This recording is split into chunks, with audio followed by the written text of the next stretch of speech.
8-ാം സങ്കീർത്തനം 4-5 തിരുവചനങ്ങൾ. അവിടുത്തെ ചിന്തയിൽ വരാൻ മാത്രം മർത്യന് എന്തു മേന്മയുണ്ട്?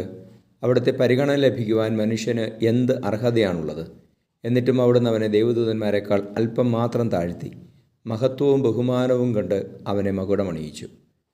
പരിശുദ്ധ പരമദിവ്യ കാരുണ്യ ഈശോയ്ക്ക് എന്നേരവും ആരാധനയും സ്തുതിയും പുകഴ്ചയും ഉണ്ടായിരിക്കട്ടെ. ഈശോയെ, അങ്ങയുടെ സ്നേഹത്തെ ഓർത്ത് നന്ദി പറയുകയാണ്. കർത്താവേ, ഹല്ലേലൂയ, ഹല്ലേലൂയ, ഹല്ലേലൂയ. നന്ദി ഈശോയെ. ആരാധന, ആരാധന. ഒന്നുമല്ലാത്ത മനുഷ്യനെ, കർത്താവേ, നിസാരനായ മനുഷ്യനെ അങ്ങ് മഹത്വം അണിയിക്കുന്ന അങ്ങയുടെ സ്നേഹത്തെ ഓർത്ത് നന്ദി പറയുന്നു. കർത്താവേ, ഞങ്ങൾ അങ്ങയുടെ മുൻപിൽ വിലയുള്ളവരായി തീരുന്നതിനെ ഓർത്ത് നന്ദി പറയുന്നു. അങ്ങ് ഞങ്ങൾക്ക് നൽകുന്ന മൂല്യത്തെ ഓർത്ത് നന്ദി പറയുന്നു. നമ്മുടെ കർത്താവ് യേശു മിശിഹായുടെ കൃപയും പിതാവായ ദൈവത്തിൻ്റെ സ്നേഹവും പരിശുദ്ധാത്മാവിൻ്റെ സഹവാസവും നിങ്ങളോടുകൂടി ഉണ്ടായിരിക്കട്ടെ, ഇപ്പോഴും എപ്പോഴും എന്നേക്കും. ആമേൻ.